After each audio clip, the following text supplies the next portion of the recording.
Well, I get to interview today one of my friends, Lauren Cruz. I mean, I'm going to tell you about her, but I feel like this just doesn't even do her justice. So you get to meet her just in a minute. But Lauren's an award-winning author and social media coach for new authors. She holds a bachelor's in marketing and seminary, master's divinity, and is an AWSA certified coach. She's a champion for God's word who equips authors to overcome their fear, frustrations with social media and the publishing process. Lauren currently offers coaching services for those desiring to build social media presence and content.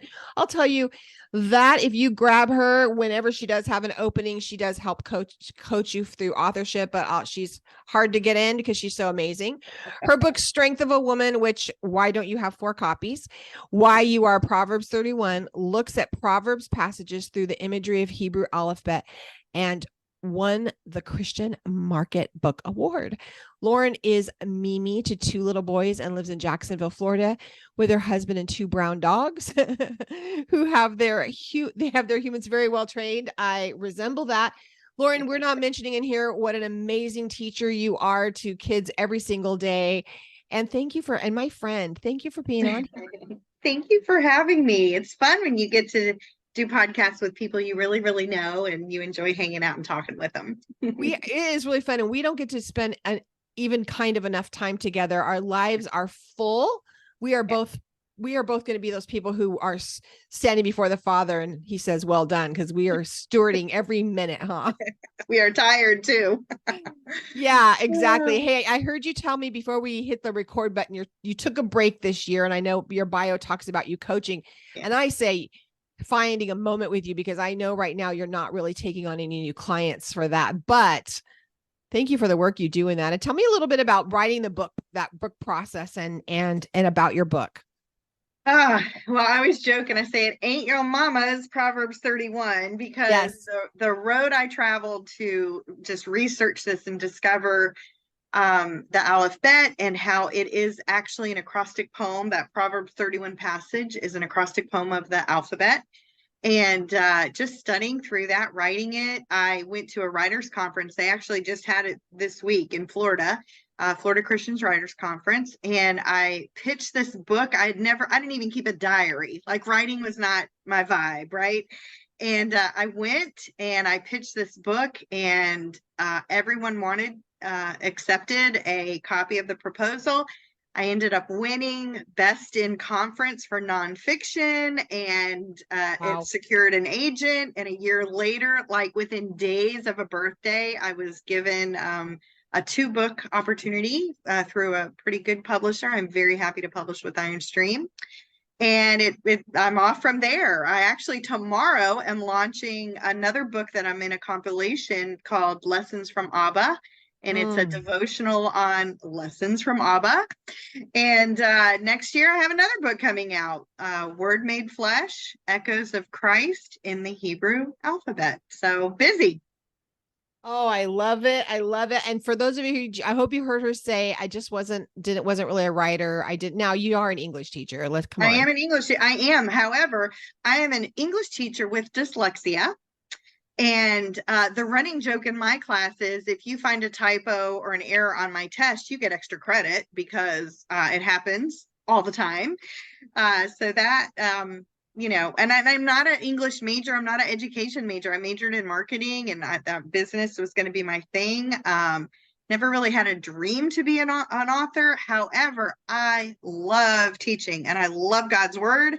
And to me, writing is just another expression of teaching. So it worked out well. I think we missed this big thing too, because I know that you teach a show also with Stephanie Pavlantos. Tell me about your show with Stephanie. Yeah, it's on the Hebrew Lamb Network, and she and I do Living Water, Falling Deeper in Love with God's Word. And basically it's like a book study. We're going through various books, Bible studies, whatever, that help our viewers and other readers understand why we have such a Hebrew influence on our life. And we're just looking at different books that have really kind of moved us into a direction of deeper Bible study, deeper Torah study. And it's fun because it's nice to have somebody to bounce ideas off of. But I mean, we always joke that we underline the same things in the book and we want to talk about the same things. So That's fun. I guess we're on the same wavelength there. But yeah, it's every Friday night from 5 until 6. We go live and we do broadcast it on our Facebook pages, and it's on Lamb Network. Awesome. And we're going to make sure we have that all in the show notes so you guys can all go in and stalk Lauren and also Stephanie for that show for sure. Go in there. And then I know on Lamb, they do replays and you can go on there and get the on demand as well. We're going to put all the places to find Lauren as well. So you can go on there, friend her, and then watch everything later. We did with the Ruta Cafe, we did a book club last summer, 2022 of your book. And I had such amazing feedback. And I know I recommended it just recently to a relative who has a new girl she's kind of discipling. And I recommended your book to be the book that she disciples with her, because it is amazing. So please go get the book. Please do all the things. I'm going to have you start out, but just by telling us, how did you come into this like awakening of this Hebraic perspective of the word? Right. It's fun because, so my parents were divorced, and mom and dad kind of jockeyed for what holiday I was going to spend with them. And my mom was very frustrated because she wanted very much to build traditions and, sameness in our holiday celebrations. And she, great Bible study person, definitely somebody I would see reading her Bible often. We were raised in a Christian home. She was a Christian traditional Sunday service. And she said, aha, we are going to celebrate Passover because he's never going to want you on Passover. And so we began studying a little bit about the process and how to do a Messianic Passover. And lo and behold, we started celebrating Passover. And it became a pretty good tradition. We would either do something at home or we would do something through our churches, because it was definitely in the movement, 70s and 80s of Jews for Jesus and different organizations that would come in and do seders with Christian congregations. And she and I both worked at the same synagogue when I was in high school. She was a rabbi's secretary and I was the receptionist.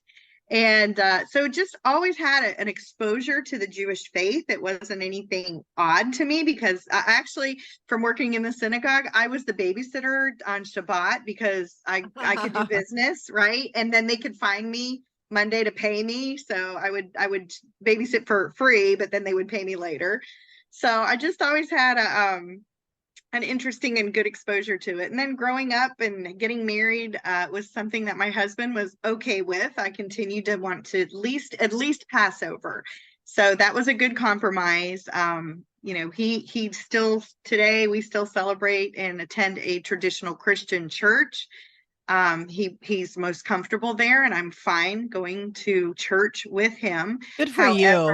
That's a great covenant honoring activity. Thank you. He's not going to fight me, and we're going to go. So we did that, but I've slowly, and he knows and gets my understanding of things. Friday nights look a little different in our home. Shabbat, Saturdays, it's easier now. Of course, we don't have kids and they're not all involved with everything, but we're able to honor our Sabbath a little bit better. And slowly, I'm starting to introduce Sukkot and some other holidays, and honestly, paring back on the traditional Christian celebrations of Christmas, Easter, things like that. I don't want to participate in trunk or treating. Never really wanted to when I had kids. Don't really want to at all now. So just slowly shifting, our mindset, but it's working for us. So I love that. And Lauren, can I just say, a lot of people don't know that might be listening, especially if they're new, that there's a concept that's very Hebraic, is that if your heart is, when we always say, oh, well, God knows my heart. Yeah, he does. We should be careful. But the good side of that is that if we truly have a heart that we want to do these things, and maybe we have a spouse or family that it's just too difficult for us to do this, it's counted to us. We say it's counted as a mitzvah. It's counted as if we did it. Right. He counts it towards you as if you did it because he knew your heart wanted to do it. Yeah. So he counts it towards us. So if you're out there hearing this, I want you to just feel the grace from Lauren and her marriage and her family, because I've seen some sad things, Lauren, where I've seen families break up because they've been told that, they're not equally yoked now. And because the husband is still going to a traditional Sunday church, and I want to just speak to that mama out there who's maybe struggling in that area. Would you reach out to one of us? Because I know both of us would be willing to love on you through this process. Yeah. And our marriage is our first covenant.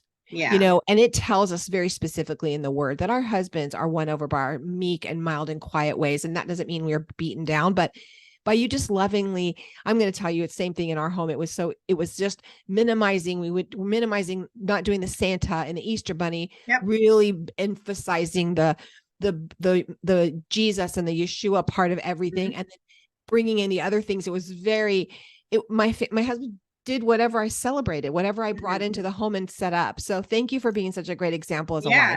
You said two things that really keyed in. Whatever I set up, like, he's not going to fight me about it, but if I want to do dinner a little differently, or start with a prayer differently, he's fine. He's not going to say, oh, don't do that. It's never a thing. And I think that just comes because he loves the Lord as well. And even though he's not a big book nerd studier like I am, it's okay. It's okay. He respects me and trusts me and honors that I, know what I'm doing sometimes. But the other thing too, and you made a comment about, families really suffering through some of this. Now, I have 3 grown children, and I did raise them in a traditional church, so that's all they know. But you know what? They too are believers, and I'm not going to break fellowship with them. I'm not going to pick at them. I'm not going to proselytize that they change how their faith looks. I'm just going to share with them what I discover. I'm going to be excited about my faith. I'm going to point them to new things, recommend books. I mean, just in a conversation, I would do these things anyway. Yeah. And so if they have questions, and I'll tell you, they know, like, I'm the first person they'll come to when they have a question about the Bible, or lo and behold, my daughter's dating a young man who's Jewish. Well, he broke up with his last girlfriend because she was Christian and was, trying to force this down his throat. And I'm like, listen, I just want you to know, I do believe in Yeshua. I do believe in the Messiah. But guess what? I understand when you celebrate Sabbath. I actually went to Rosh Hashanah dinner at his mom's house. It was fabulous because I got to participate in the authenticness of it. And she's curious. She's like, why do you know so much about this? And I'm like, well, but I'm not angry. I'm not forcing it. I'm just like, I'm so excited to be a part of this with you. And, we have a common love of the Father. I just happen to believe in his son as well. So, well, and what I would say, I believe in the same Messiah. I just believe he's come already, and I'm waiting with you for him to come back again. Right. And we can agree on that he is coming, and let's get ready for his return. So we can say, let's all get excited about Messiah's return. So, I'm just thrilled with all of those things you said, because I find the more I ask someone a question, I've never heard anyone say someone proselytized me into understanding the Hebraic or understanding Torah. No one did that. It came alive to them. And I believe the Holy Spirit will lead you in all truth. That means your children, that means your spouses, that means family members, your friends. So no one hit you over the head with it. So just trust the process. Right. And I want them to have their own faith. Like I don't want them depending on my faith. They have to have that understanding and that belief and that relationship. That's between them, them and the Lord. And they have to trim their own wicks and fill their own oil. That's what he's telling me lately. Girl, it's time to grow up, and people need to start getting their own lamps ready. It's not my job. Not my weedable, but it's not my lamp to fill. It's not my wick to cut. It's their own thing. So in this process, it does get a little bit messy. And, as we step into this part of this show, it gets messy. Tell me some fun stories in this process, or maybe something you learned or you saw in the process.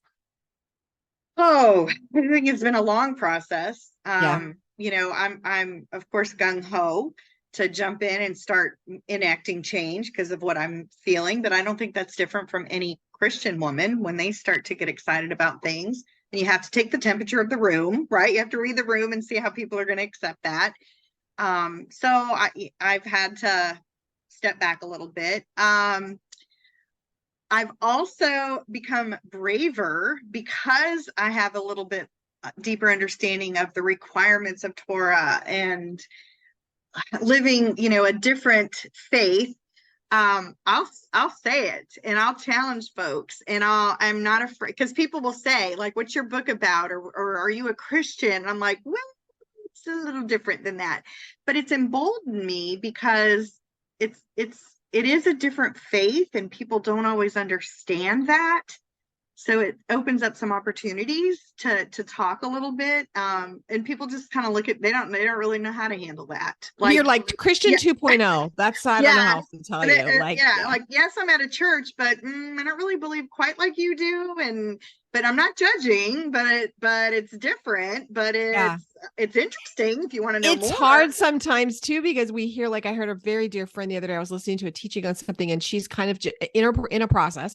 And one of the things she was talking about, basically, the word she used was, we're so blessed because an angry God sent a sweet and kind Jesus to save us. And I was like, oh, that hurt my heart, because the theology that we have a mean dad, and he had to see nice Uncle Jesus to come save us. It was like, no, he loves us. So he loved us from the very beginning when he hovered over the waters. And I think for me, knowing Torah has taught me how deeply, deeply he loves, how deeply the Father's love is for me. Like how David knew that love. Do you feel the same way? I really, really do. And it's funny too. Stephanie and I have been going through some really interesting books about like right now we're looking at covenant language and just what that whole study of covenant is. And that's really one thing. He really does love us. And sometimes that's hard because I have some issues, I've got daddy issues, and to accept that sometimes can be hard for me, but he really does love me. And so when I change my prayer to, Father, the one that you love is suffering right now, and, it can change how I interact with him. And Father, I'm walking through some stuff, but you've never failed in the past. There is such rich history in the Old Testament that proves you never failed in the past. I can absolutely trust you right now because you have centuries and eons of commitment to your people. It's humbling, but it's encouraging and refreshing, and it's really something that you can tie yourself to, and it's worth it. That is so good. Thank you for sharing that. Okay, I'm going to take us into a speed round right now, and I want to know from you, what's one book you wish you could read over for the first time again?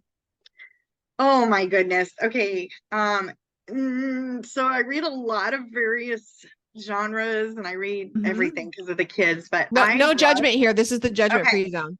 Okay, so it's actually a Christian book, but it's called The Red Tent, and I don't remember who wrote it. Do you like that? Have you read that? I love that book too. Let me look it up real quick, everyone. Look at it. It's an older book. It's been a while. Yeah, it's been a minute. They did a movie thingy on it too. Anita Diamond. Is that right? Sounds right. Yeah, Anita Diamond. I love that book. Yeah. Love that book. I love The Book Thief. Love that book. I actually closed that book and cried. It was so good. And I loved People of the Book. That's my favorite. Francine Rivers. Not Francine Rivers. Geraldine. Geraldine, yes. Yes. Love that book. And that was another book. I closed that book and I cried. And I'm like, just great stories. So probably those would be fiction. Another one, Skip Moen's Guardian Angel. Man, I got so much ink and notes written in that book. Do you have the unabridged version of it or the abridged? I don't know. I'm not sure. Because one's real. The unabridged one is big. Mac Daddy thick one. Okay, then you've got the unabridged. I have the abridged one, and I realized I have like Cliff Notes apparently, so I need to go get. I am also that nerd that reads all the footnotes and goes and reads the back of the end notebooks and highlights all the end notes. And so, but that was a great book. There's another one by Julie Zine Coleman. She actually wrote on the New Testament. It's called On Purpose, and it looks at women's leadership and ministry in the New Testament. She is a great researcher, and she dives deep into those 5 passages that seem to be held over women's heads, regarding ministry and leadership. Oh my And gosh. she does That's a my really next, good. it's next. That just went to the Yeah. top of my list because my specialty right now, my doctorate is women in leadership. So Yeah, thank you for it's a that. good one. She You know, did I want to, great if you're listening, research. Skip Mo, and I love him. He's a biblical feminist. He's totally biblical feminist like us, Lauren. You know, I heard when I was interviewing Matt Napier the other day, we were talking off the record. We were talking Mhm. with my husband, and he said, you know, one of the things we forget is that when God put his dominion over the earth, he didn't put his dominion over each other. Right. Nowhere does it say that we were put over each other. No one Right. is over someone. That's all been added in, and the translation's not well. We're to partner and we're to Yeah. co-create and co-reign with one another. We're not to have Yeah. dominion over any of that. So, Yeah. anyways, that was a lot, but Oh, such great yeah. books. I mean, like, I know I could just go to your house and pull a book now from your bookshelf and be excited. I just read People of the Book. It's been a minute since I would say maybe 15 years or so since I read It's an that old book. But I listen to it on Audible. I do that to go to sleep at night, and I put it on Audible, and I put my timer on 30 minutes, and I would listen to it. I just finished it a month ago, doing that again on Audible. So yeah. So there's a tip for all you women who are maybe in menopause. It's a great tip. Mike had a coach give it to me. Put it on Audible to go to sleep. A fun book, nothing you have to learn, or, you know, it needs to be like super fun book to help you go to sleep. Okay. What is something totally useless that you have memorized? Oh my goodness. Every good boy does fine because I do not play an instrument. So it's useless. What else? Oh gosh. I don't know because I don't really. That's funny. You know, that's a good one though. I just made me think of the quick brown fox jumped over the lazy dog. I was thinking crazy stuff. Like, I'm afraid that if I learn one more thing like that, I'm going to lose first grade and can't tie my shoes. So are you an elevators or stair person? I'll take the stairs. Okay. And then do you follow directions or do you kind of improvise until you get like so lost you have to get? I'm a directions person. I just put it in GPS and go, but yeah, I'm a directions person. Birthday, go big or low key? Oh, I don't know. We have 3 birthdays in the same month that I'm in, and so we kind of go big because we have so many to celebrate. But honestly, it's probably nothing more than just a dinner. We don't do a big deal. Yeah, that's fun. Okay, this is a question that's been funny lately. Listening to everyone's answer, I don't know why this has gotten me, but M&Ms by the handful or one by one? Oh, one by one or maybe 2 at a time, but one by one. Okay, so now do you do it by color? No, I don't, but I do eat candy corns by color. Oh, you mean do you bite them like the thing? The candy corns has 3 layers and like white, orange, yellow. I eat them by color. Do you go white first or yellow first? I do white first. That's so fun. I flip and do both, but yeah. So I've had some fun answers on those M&Ms. That's interesting. What's something that you really, really, really want to like, but you just don't like it as much as you want to like it? You're going to get me in so much trouble. Okay. Writing. Yeah. I don't like it. I don't like blogging. I'm not a big fan of writing. I am not that I go to these writing conferences and they're like, oh, to sit and write. And I'm like, nah, I'd rather read or no, but I like crafting. I like writing curriculum. I like crafting a study. So I don't know, does that count? Yeah, no, that I totally get you. I love that you said that because I think people need to understand just because you've written a book doesn't mean you have to love writing. You just need to, whatever you put in your heart, you have to write the vision, make it clear for people to be able to read it. And if you don't, someone else will. He's going to get it out. So you're going to want to do that. What is your favorite vacation spot? Oh, the mountains. Is it I know you have a cabin up in North Carolina. We do. Is that your favorite? I live in Florida, but I could care less about going to the beach. And I guess that's because I've lived here. I mean, I used to skip school and go to the beach, right? But I don't care about the beach, but I will go to the mountains and I will walk the mountains. I will hike. I will sit on the porch. I love being in the mountains. I'm definitely a texture and color person. And so to look at the mountains and the texture and the leaves, I love that. And the beach is just really bland for me. So, okay. We are sisters from the same mister. I'm telling you. I mean, that big mister, but like, seriously, I grew up in San Diego, same thing, ditch school, go to the beach. I love that you just said that. So right now, with leaves changing, you're seeing the different colors.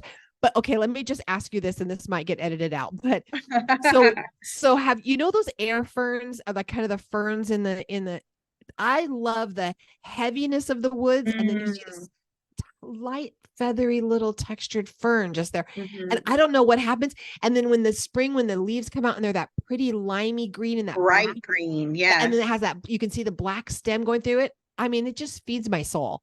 I love that. Green is my favorite color. So I love it. I don't know why. I'm a mountain person. I prefer to be in the woods. I love that so much for you. Okay. So who are some of your favorite teachers right now? Oh my goodness. Let's see. It's hard because right now I'm not doing so much podcast. Well, that's not true. I am listening to podcasts.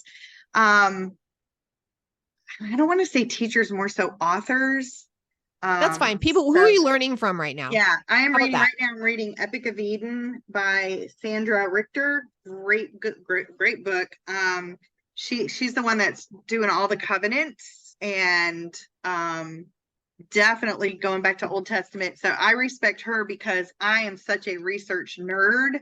And like I said, I read all the footnotes. And so she brings in like when you're studying Abraham and things that are happening with David, like she gives you all the world history stuff. Like Abraham didn't just wander off because, yes, God told him, yes, but there was like stuff going on in the world that caused him to move. And so she brings all that in. And I love that. I love having a better understanding of the ancient Near East and the culture and the Bible of it. So that's I've just been really digging into that book lately. So she's awesome. She's probably number one. And I will make sure I put as many of these as I'm going to bug Lauren in the next few days to get all the download of all the books. And so then I'll make sure they're posted in the show notes. Lauren, would you give some wisdom to say women or men who are listening today and they're saying, maybe I'm new to this, or I've been in a while and I'm struggling, and then close us out in prayer? Oh, sure. Oh, so stick with the word. I'll just say that. There's a lot of noise out there, and it's important to just be discerning. And I would rather hear what the Father has to say versus my favorite author, even. I'm smart, but I get things wrong a lot too. So even with me, check if you're not sure about a subject, check if you want a deeper understanding, and pray and ask for that. Praying for God to give you a hunger for his word is a prayer that he will answer 100 times over. So pray that. Don't be afraid to pray that, and enjoy the journey because his word is incredible. That's awesome. Thank you for that. And you can pray that for your children, your spouses too. And that's just that they're hungry for his word. And you might be surprised with your kids. Like mine might be sending me TikToks on girls talking about the word. I'm like, hey, however he wants to get to them, right? That's right. That's amazing. Right. That's Would you close us in prayer? I will. Father, I just lift up these listeners, God. Just bless them with an understanding of you. Bless them with a relationship with you and a deeper love for you. Father, reveal yourself to them so that they will walk in your ways. And Lord, not to be afraid of that word Torah. Sounds scary sometimes and it sounds harsh, but it is simply a net that surrounds us and supports us and catches us. So that we can live in freedom for you and definitely just enjoy the obedience of being yours. Father, I pray this for these listeners, and I pray that you would just continue to walk with them in your holy name. Amen. Amen. Thank you, Lauren. And we're excited everyone run out and get The Strength of a Woman. You're going to want that. You're going to want to read that. Mine's dog-eared and crazy, tattered up already. But that, and then we have a new book coming out one more time, is coming out next week. Well, we have tomorrow. It's called Lessons from Abba. It's orange. It's real pretty. It's a compilation. I'm not the only author. There's a whole bunch in there, but that's a good one. Lessons from Abba. Yay. Word Made Flesh next year. Yay. We can't wait. And we'll see you next year. Thank you again for sharing, because sometimes it gets messy. Yes, it does.